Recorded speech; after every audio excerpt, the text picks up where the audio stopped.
حدیث پاک میں آتا ہے، حدیث قدسی ہے، اللہ پر کیسا بھروسہ رکھنا ہے؟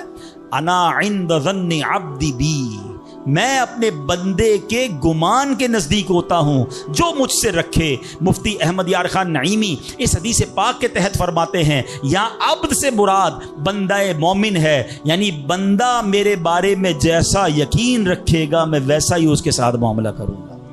بس یہ سمجھ لو آج بات، میرا اللہ بہتر فرمائے گا، رب میرے لیے بہترین فیصلہ کرے گا، وہ مجھے پالنے والا ہے، میری ماں سے زیادہ چاہنے والا، یقین تو کرو نا اس پر۔ لوگوں کو اللہ پر ہی یقین نہیں رہا ہے، میرا تو کام ہی خراب ہو جاتا ہے، اللہ معاذ اب اس پہ کفریہ کلمات بھی کہہ دیتے ہیں، میرا تو جناب مسئلہ ہی حل نہیں ہوتا، میری دعا تو رب سنتا ہی نہیں ہے، میری مشکل آسان وہ کرتا ہی نہیں ہے۔ تم کھڑے نہیں ہو سکو گے، تم اللہ سے بدگمان نہ رہنا۔ اللہ کرے کہ انسان یہ سمجھ جائے کہ مجھے رب پر اچھا گمان رکھنا ہے۔ شاعر کہتے ہیں نا، جو سوچتا ہوں وہی بات ہونے لگتی ہے۔ پوچھو پازیٹیو لوگوں سے، ان کے ساتھ پازیٹیو جب سوچتے ہیں پازیٹیو ہونے لگتا ہے۔ جو سوچتا ہوں وہی بات ہونے لگتی ہے، جڑا ہوا ہے زمانہ میرے گمان کے ساتھ۔ اچھا سوچو گے تمہیں اچھا ملے گا۔ اب غور فرمائیے، جب یہ ذہنی بندہ بنا لے یار سچ سے کاروبار نہیں چلتا، تو پھر آپ کو برکت کاروبار میں کیسے ملے گی؟ پہلے ہی آپ نے یقین کر لیا ہے۔ جب یہ ذہن بنا لے کہ نماز کے لیے وقت نکالا تو کام میں نقصان ہو جائے گا، تو پھر کام میں ترقی بھی نہیں ملے گی۔ اب ذہن بنا لیا کہ ترقی کے لیے صرف دنیا کی ڈگریاں کمانی ہیں، تو پھر قرآن کریم کی برکات کہاں سے نصیب ہوں گی؟ جب یہ ذہن بنا لیا کہ آج نیکی کا دور ہی نہیں ہے، کچھ لوگوں کا ذہن بن گیا ہے بھائی جناب کوئی نیکی کا دور نہیں ہے، تو پھر نیکی کی برکت بھی نہیں ملے گی۔ ذہن پازیٹیو رکھیں، ذہن اچھا رکھیں، انشاءاللہ آپ دیکھیں آپ کے ساتھ اچھا ہونا شروع ہو جائے گا۔ میرے پاس وقت کم ہے، ورنہ اس پر تو پوری ریسرچ موجود ہے۔ آپ پازیٹیو سوچتے ہیں تو پازیٹیو انرجیز آپ کی طرف متوجہ ہو جاتی ہیں۔ اب تو سائنس بھی کہتی ہے نیگیٹو سوچتے ہیں تو نیگیٹو انرجیز آپ کی طرف متوجہ ہوتی ہیں، آپ ڈی مورلائز ہونا شروع ہو جاتے ہیں، آپ کے حوصلے ٹوٹنا شروع ہو جاتے ہیں۔ اور جس کو ول پاور کہا جاتا ہے، جس کو اچھا سوچنا کہا جاتا ہے، اگر بندہ یہ کرنا شروع کر دے پھر دیکھیں اس کے کام کیسے بن جاتے ہیں۔ تو اللہ کرے کہ اب یہ بات سمجھ آ جائے کہ ہمیں اپنے رب سے انشاءاللہ یقین حاصل کرنا ہے۔ حضرت خالد بن معدان رحمۃ اللہ تعالی علیہ فرماتے ہیں تعلموا الیقین کما تعلموا القرآن، یعنی یقین کو بھی ایسے ہی سیکھا کرو جیسے قرآن سیکھتے ہو۔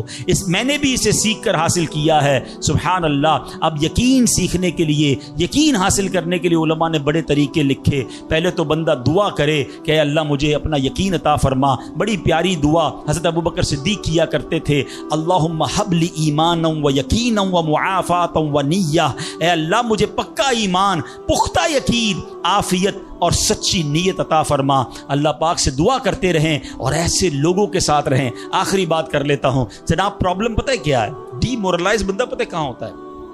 اس کا یقین متزلزل کب ہوتا ہے؟ وہ کیسے شک اور شبے والی لائف میں آ جاتا ہے؟ یہ صحبت سے ملتا ہے۔ آپ جب اللہ پر پکا یقین کرنے والے لوگوں میں بیٹھتے ہیں نا، آپ کا یقین بھی بڑھنا شروع ہو جاتا ہے۔ یار اس کو اللہ پر کتنا بھروسہ ہے، بیمار ہے پھر بھی کہتا ہے میرا رب کریم ہے، پریشان ہے پھر بھی کہتا ہے اللہ کی رضا پر راضی ہوں، میرا رب سب ٹھیک کر دے گا۔ جب ایسے لوگوں کے ساتھ آپ بیٹھتے ہیں نا، آپ کا یقین توکل بھی مضبوط ہونا شروع ہو جاتا ہے، بندہ اسٹرانگ ہونا شروع ہو جاتا ہے۔ اور جب بندہ بیٹھتا اٹھتا ہی ایسے لوگوں میں ہے جو ہر وقت مایوسی کی باتیں کرتے ہیں، ہر وقت جناب آنے والے خطرات اور پریشانیوں کا ہی ذکر کرتے رہتے ہیں، ارے بھائی کچھ نہیں ہونا، سب برباد ہو گیا ہے، سب ختم ہو گیا، ان کے پاس جب بیٹھو ایسا لگتا ہے سب کچھ تباہ ہونے والا ہے۔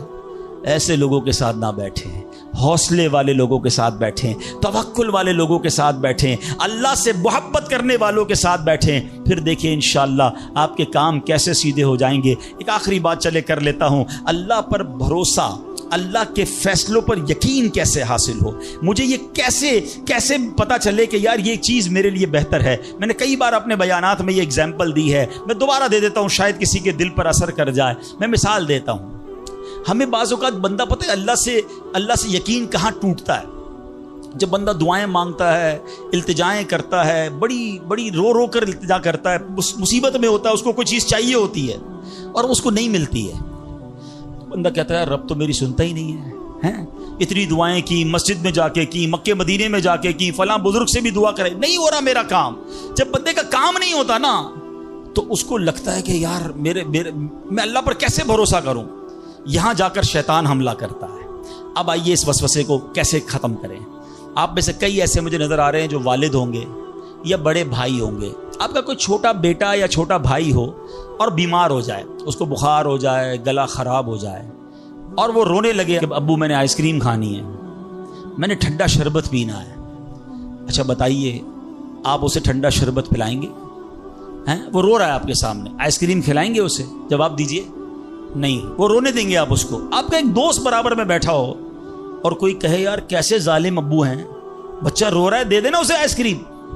تو آپ ایک جواب دیتے ہیں, میں والد ہوں, مجھے پتا ہے اس کو کب کیا دینا ہے. ایسا ہی ہے نا.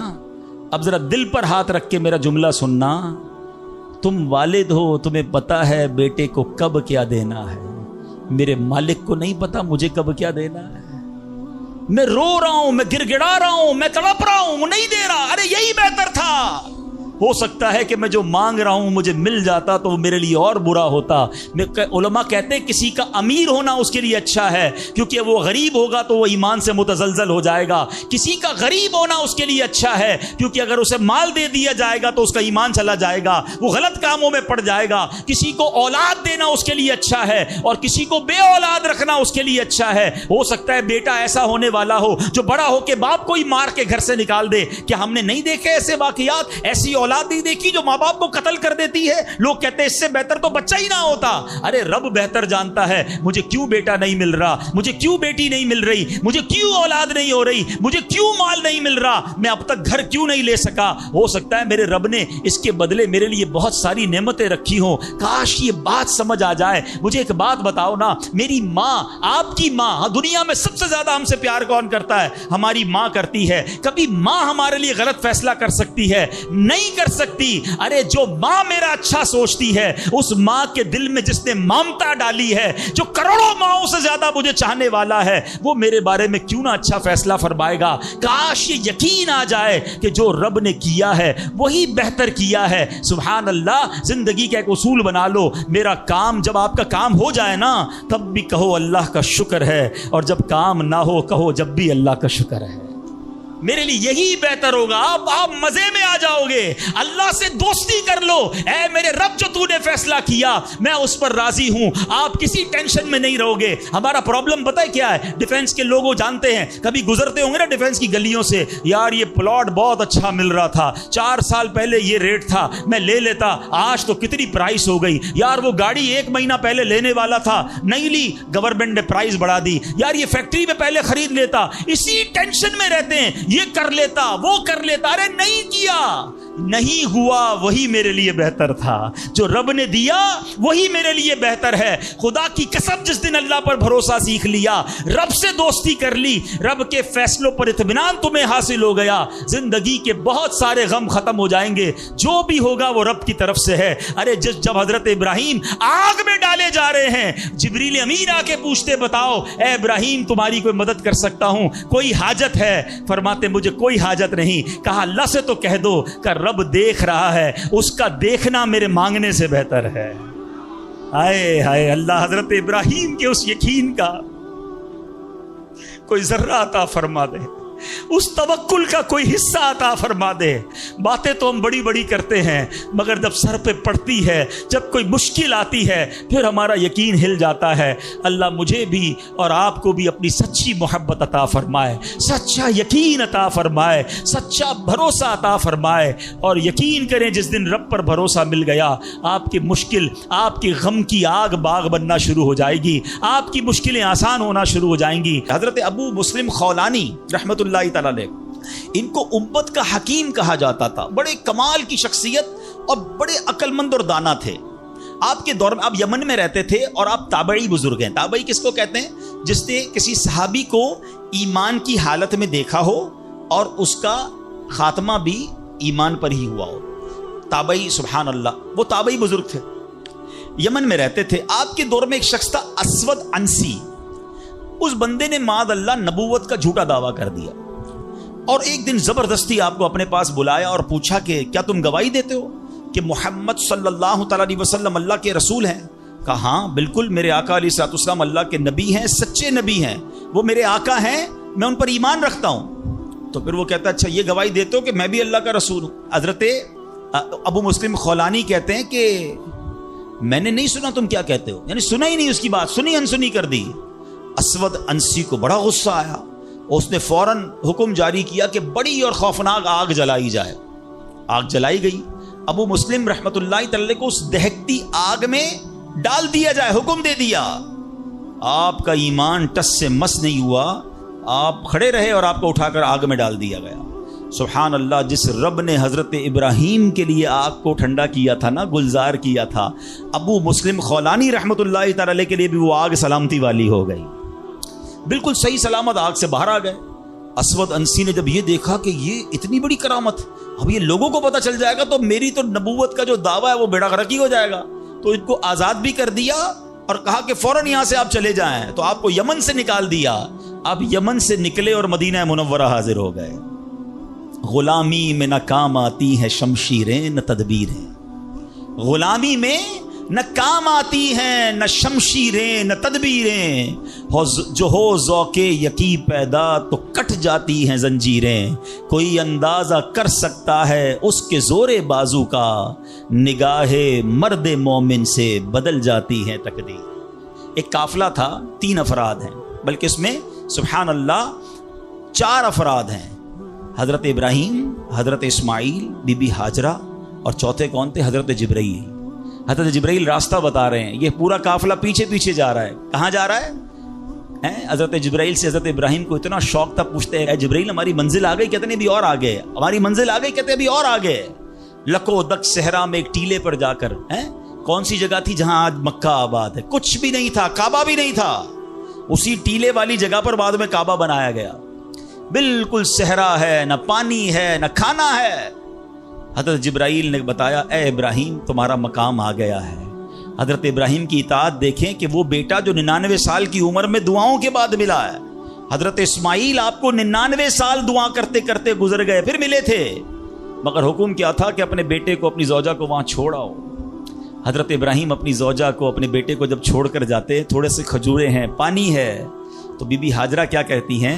3 بار کہا کہ ابراہیم کس کے سہارے چھوڑے جا رہے ہیں، کس کے سہارے چھوڑے جا رہے ہیں؟ حضرت ابراہیم نے جواب نہیں دیا، تو آخر میں کہتی ہیں اللہ امرک بہذا، اے اللہ کے نبی، کیا اللہ پاک نے آپ کو اس کا حکم دیا ہے؟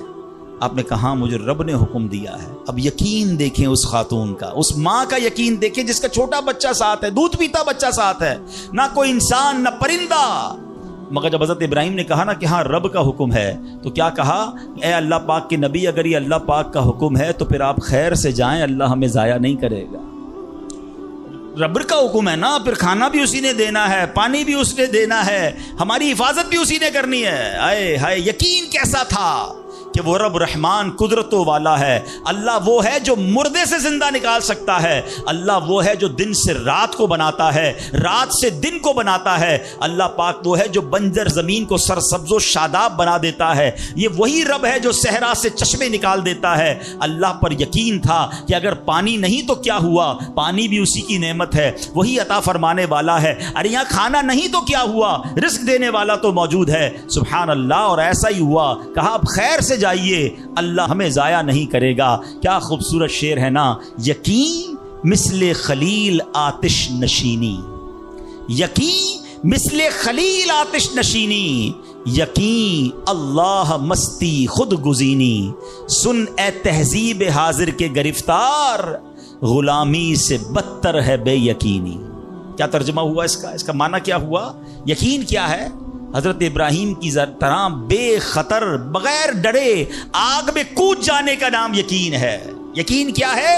محبت الہی میں غرق ہو جانا اور اپنے آپ کی اصلاح میں لگ جانا یقین ہے۔ اے دور حاضر کی تہذیب کے دیوانوں، بے یقینی جو ہے وہ غلامی سے بھی بری چیز ہے۔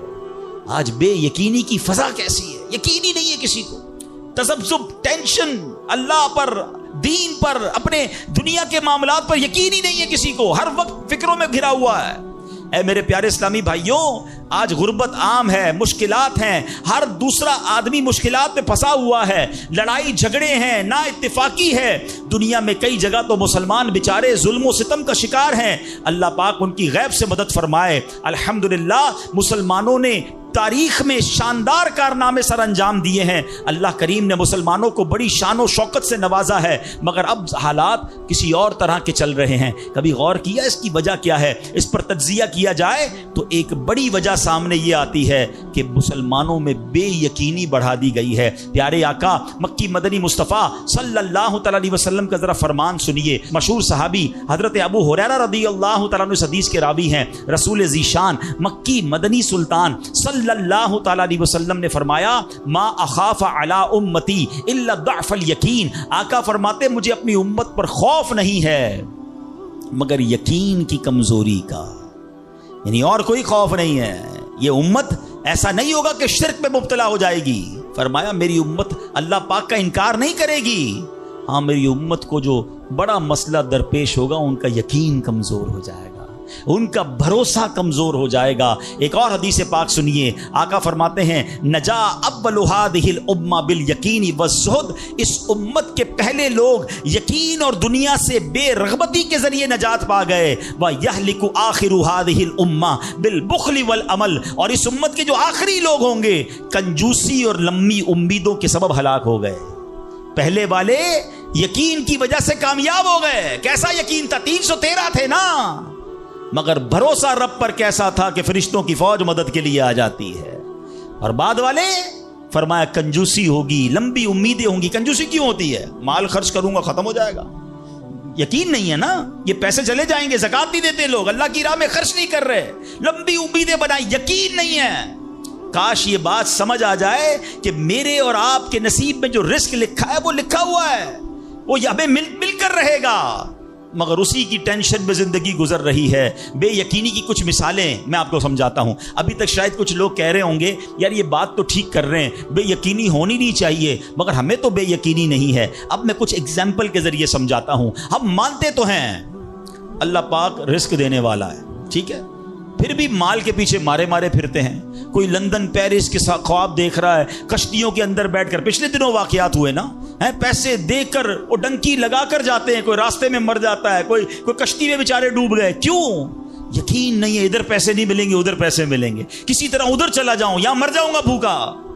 ذرا غور کیجئے اے میرے پیارے اسلام بھائی, کو سود کا کام کرتا ہے. کیوں کرتا ہے سود کا کام؟ یقین نہیں ہے نا کہ حلال کماؤں گا تو پیچھے رہ جاؤں گا. ملاوٹ, رشوت, ڈاکہ, چوری, اگر ان تمام غلط کاموں کے پیچھے آپ دیکھیں تو یقین نہیں ہوتا کہ یار ملاوٹ نہیں کروں گا تو مال نہیں بکے گا, پیسے والا کیسے بنوں گا, غریب ہی رہ جاؤں گا. یقین ختم ہو گیا ہے, جس کی وجہ سے ہر دوسرے آدمی کو جناب غلط کام کرنا ہے. آگے چلیے. ہم مانتے ہیں نماز دنیا بھی سنوار دیتی ہے, آخرت بھی سنوار دیتی ہے, سنتے بھی ہیں بولتے بھی ہیں, مگر نماز پر دنیا کو ترجیح دیتے ہیں. یار نماز پڑھوں گا تو کاروبار پہ دکان پہ کون بیٹھے گا, ہیں؟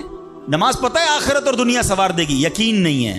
اسی طرح ہم مانتے ہیں کہ مسلمان کی ترقی قرآن پر عمل کرنے میں ہے, مگر نہ قرآن خود پڑھتے ہیں نہ اپنے بچوں کو پڑھاتے ہیں. ہم مانتے ہیں کہ اللہ پاک دعائیں قبول فرماتا ہے, مگر بے یقینی ہے. اب تو دعا مانگتے نہیں ہیں, اور مانگتے ہیں تو یقینی نہیں ہوتا. اب یقین کریں, علماء نے لکھا ہے کہ جو بندہ بغیر یقین کے ساتھ دعا مانگتا ہے نا اس کی دعا قبول ہی نہیں ہوتی ہے. یعنی مثال دیتا ہوں, آپ بیمار ہیں یا پریشان ہیں یا کوئی مشکل میں ہیں, دعا کرتے ہوئے یہ خیال آ رہا ہے یار مسئلہ حل ہونا تو نہیں ہے, چلو پھر بھی مانگ لیتے ہیں. علماء